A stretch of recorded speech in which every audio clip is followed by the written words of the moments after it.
대한민국 국가측정표준 대표기관으로서 생활의 품격, 표준의 품격을 올리는 크리스의 우수한 기술들을 만나보는 시간이죠. 대한민국 표준의 남다른 클래스, 스탠다드 클래스 새롭게 진행을 맡게 된 김현주입니다. 반갑습니다. 여러분, 평소에 진공 청소기, 진공 믹서기 많이 이용하시죠? 또 진공으로 포장된 물건들도 많이 접하셨을 텐데요. 오늘의 네 번째 스탠다드 클래스에서는요, 우리가 이렇게 일상생활에서 자주 접하는 진공에 대해서 한번 이야기 나눠보도록 하겠습니다. 자, 새로운 진공 측정 표준 체계를 연구하고 있는 진공 압력 측정 표준팀 오늘 모셔봤습니다. 안녕하세요. 반갑습니다. 안녕하세요. 반갑습니다. 와! 자, 이렇게 팀원분들이 나와주셨는데요. 우리 가운데 앉아 계시는 송한욱 팀장님께서 팀원분들을 한번 쫙 소개해 주시면 좋을 것 같아요. 저는 팀장을 맡고 있는 섬기는 남자 송한욱입니다. 그리고 제 왼쪽에 계신 분은 다양한 분야에서 저희도 놀랄 만큼 깊은 지식을 가지고 계시는 척척 박사 서민기 박사님이십니다. 와, 반갑습니다. 반갑습니다. 그리고 오른쪽에 계신 분은 그룹에는 가장 최근에 합류했지만 앞으로 저희 팀을 이끌어 나갈 신상 조성환 박사님이십니다. 네, 반갑습니다. 그리고 뒤에 계신 분은 대한민국 압력 표준의 대부이시고 저희들의 정신적인 지주이신 젊은 오빠 우삼영 박사님이십니다. 와, 반갑습니다. 그리고 마지막에 계신 분은 촉각 센서의 대가이시고 현재는 저희를 빛의 세계로 이끌어주고 계시는 딸바보 김종호 박사님이십니다. 아, 반갑습니다. 네, 한 분 한 분 다 만나봤는데 딸바보로 유명하신가 봐요. 예, 맞습니다. 팀장님 수식어가 사실 좀 인상 깊었던 게 섬기는 박사? 네, 원래는 그 팀장이라는 게 팀원들을 이렇게 섬겨서 나가는 게 네. 팀을 잘 이끌 수 있기 때문에 섬기는 남자로 저는 표현하고 있습니다. 아, 또 팀장님의 겸손함이 묻어있었던 자기소개였습니다. 뿌듯한 표정 지어주시는데요. 자, 그러면 이제 본격적인 이야기로 들어가기 전에요. 시한폭탄 게임 코너가 준비가 돼 있습니다. 표정들이 다 약간 기대도 되시면서 두려움도 약간씩 묻어나는 것 같습니다. 자, 그럼 바로 한번 풍선과 함께 들어가 보도록 하겠습니다. 네, 시한폭탄 풍선 게임이 이렇게 준비가 됐습니다. 이제 시작해 볼까요? 너무 떨고 계시는 것 같은데. 진공 압력 측정을 한마디로 표현한다면? 기압계. 다이어트. 많이 넣으면 많이 넣을수록 측정하기 어렵고 적게 넣으면 적게 넣을수록 측정하기 어려운 것. 진공은 하나의 팀이다. 신용카드다. 돈을 넣고 빼듯이 공기를 넣고 빼니까. 나한테 안 왔으면 좋겠다. 이제 쫄깃합니다. 내가 살아가는 삶의 이유. 머릿속이 진공이 돼가네요. 진공은 공직이다. 이게 터지면 진공이다. 안 터졌어. 시차가 있네요. 풍선이 밀당을 합니다. 그렇죠? 뭐야 되는구나. 약간 어리 빠지신 것 같기도 하고. 이번 질문은요, 평소에 우리 팀원들을 어떻게 생각하는지가 묻어날 것 같아요. 우리 팀원을 매력적으로 표현하는 세 가지. 여유, 음식, 야구. 단결, 성실함, 사랑스러움. 워라벨, 스포츠, 그리고 가족. 커피, 테니스, 그다음에 먹는 거. 가서 먹어가지고 할 필요 없네. 사랑, 우정, 열정.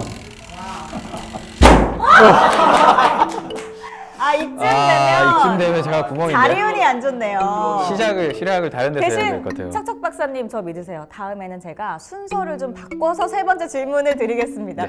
자, 세 번째 질문은요. 지구가 만약에 진공 상태가 된다면 뭘 하고 싶으신지 질문 들어갑니다. 제가 야구를 좋아하기 때문에 진공 상태에서 공을 던져보고 싶어요. 그러면 엄청난 강속구 투수가 되지 않을까. 저는 지구가 진공이 되면 한번 비행기를 날려서 어디까지 멀리 가는지 보고 싶습니다. 저는 그 사랑하는 딸과 같이 그 슈퍼맨 영화를 한번 찍고 싶습니다. 진공 상태가 되면 산소가 없어 숨을 못 쉴 텐데 어떻게 숨을 쉬어야 될까 연구해 보겠습니다. 제 머릿속이 지금 진공 상태인 것 같아요. 석태 박사님 하이파이브 한번 하실까요? 망했다. 아니 저는 사실 이번에 너무 긴장됐던 게 이렇게 순서를 돌렸는데도 우리 척척 박사님 터질까봐 너무 떨렸는데 다행히 우리 빨렸으면. 보니까 이 질문에서도 특색이 다 드러나요. 우리 딸바보 아버지께서는 딸이랑 슈퍼맨 한번 찍어보겠다고 하셨고 또 박사님다운 답변도 되게 좋았던 것 같아요.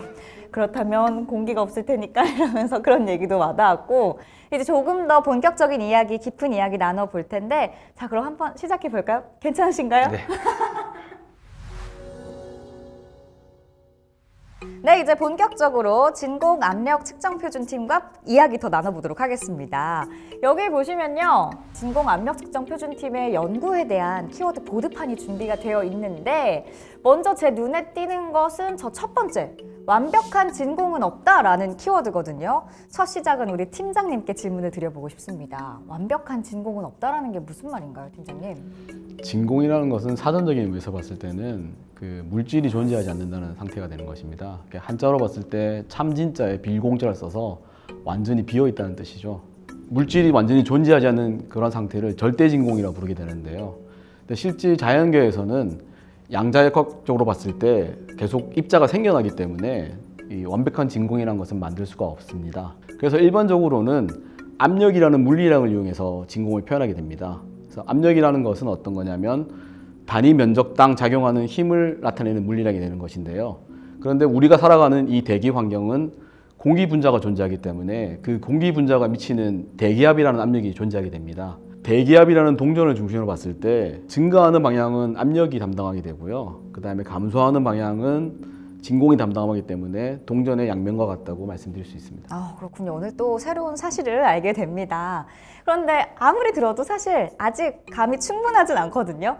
진공은 뭐 느껴지지도 않고 보이지도 않기 때문에 궁금한 게 더 많은데 처음에 진공이 어떻게 발견됐는지 궁금해요. 우리 척척 박사님. 네, 토리첼리의 수은 기둥에 얽힌 얘기를 들려드리겠습니다. 네.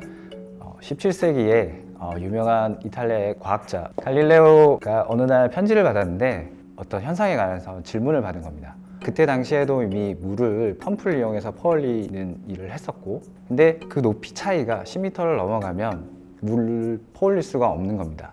이제 이 문제에 대해서 갈릴레오가 이때 처음으로 진공에 대한 개념을 언급을 한 거죠. 갈릴레오는 진공은 얘기했지만 왜 진공이 생기는지 물 기둥 높이가 왜 10m밖에 안 되는지에 대해서는 정확한 설명을 못했습니다. 토리첼리는 갈릴레오의 마지막 제자이기도 한데요.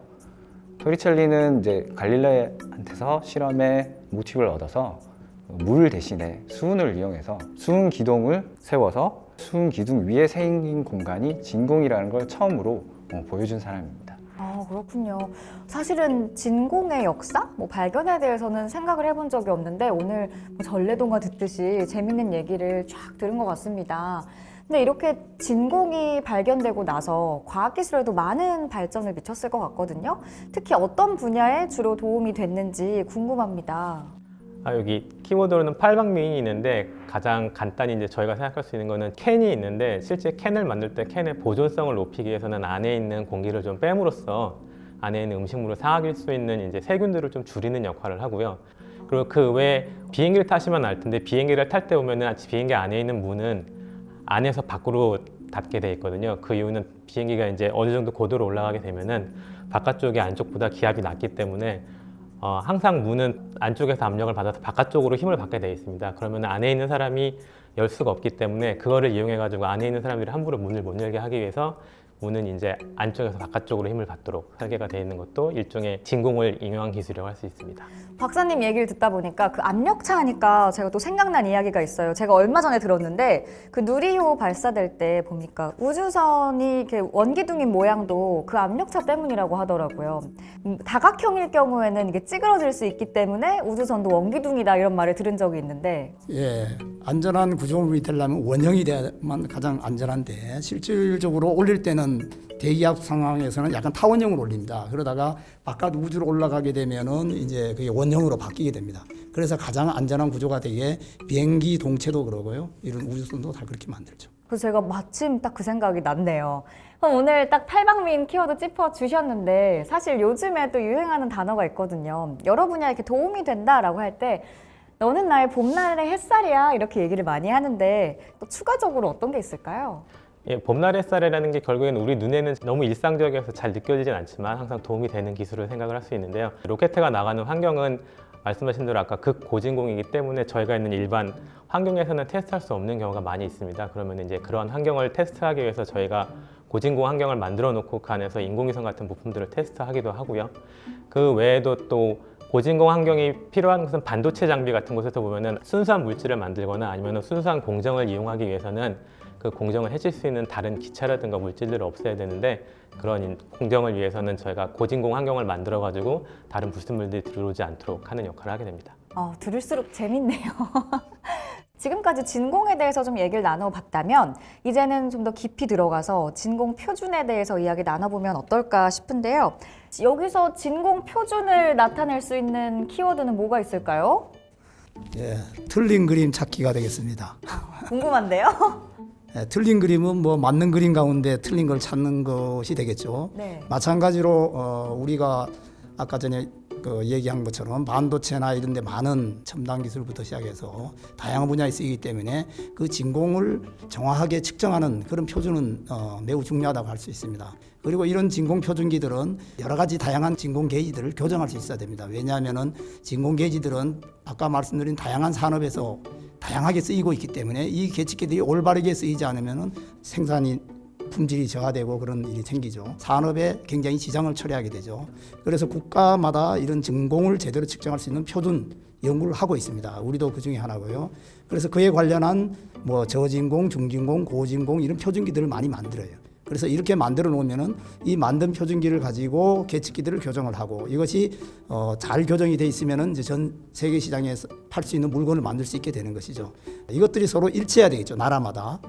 그래서 이런 걸 할 수 있게 국제 비교를 합니다. 그래서 우리 최근에 우리 팀장님께서 주관이 돼 가지고 아시아 태평양 지역의 진공 비교를 수행한 바가 있죠.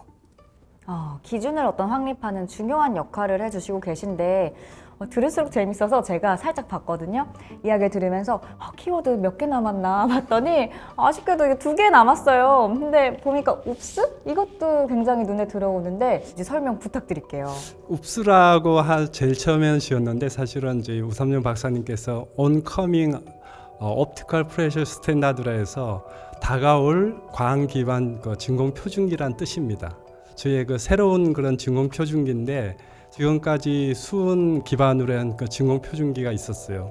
국내외 주고 다 그렇게 쓰고 있었는데 수은의 그 위험성이 있어갖고 유럽이나 미국에서 그 사용하면 안 되겠다는 이제 그런 협약을 맺어갖고 이제 새로운 표준기 개발을 지금 이제 진행을 하고 있는데 빛을 이용하면은 이제 할 수 있겠다 해서 이제 미국에서 처음 시작을 했습니다. 그래서 그 원리는 이렇습니다. 이제 어떤 챔버 내에 그 입자들이 있고 그런 상황에서 압력이 증가하게 되면은 거기에 밀도가 이렇게 커집니다. 그러면 밀도가 커지고 그런 상황에서 이제 빛이 그것을 통과하게 되면은 이제 빛의 속도가 느려지게 됩니다. 그러면서 이제 굴절률이 이제 증가하게 되는데 굴절률을 갖다 정확히 측정하면은 이제 사실은 그 압력을 측정할 수가 있는 것이죠. 근데 이제 빛의 어떻게 굴절률을 다시 또 이 주파수하고도 이제 관계가 되기 때문에 결과적으로 빛의 주파수를 정확하게 측정할 수 있으면 압력을 정확하게 측정할 수 있고 사실은 그 효과는 대단히 큽니다. 왜냐하면 수은 진공 표준기와 비해서 한 분해 능이 한 20배 정도 되고 그다음에 측정 범위가 한 100배 정도 되는 성능이 좋은 그런 진공 표준기 개발을 할 수가 있는 것이죠. 그렇군요. 아까 발견, 그 과거의 역사를 들었을 때는 수은에서부터 시작을 했는데 이제 빛을 활용해서 측정을 할 수 있는 것을 연구를 하고 계신 건데 확실히 들으면서 안전성을 향해 더 달려간다 이런 느낌을 많이 받았습니다. 빛을 활용해서 이제 새로운 표준기를 개발을 하고 계시다 이렇게 말씀을 해주셨는데 저는 오늘 얘기 쭉 들으면서 이제는 뭐 진공 청소기, 진공 쌀통, 진공 포장 용기만 봐도 박사님들 생각날 것 같아요. 앞으로는 조금 더 제가 좀 알고 이 물건들을 접하고 더 많은 관심을 가질 수 있겠다 이런 생각이 좀 들었습니다. 오늘 이렇게 쭉 한번 키워드들을 다 짚어봤는데요. 소감 궁금해요. 어떠셨는지.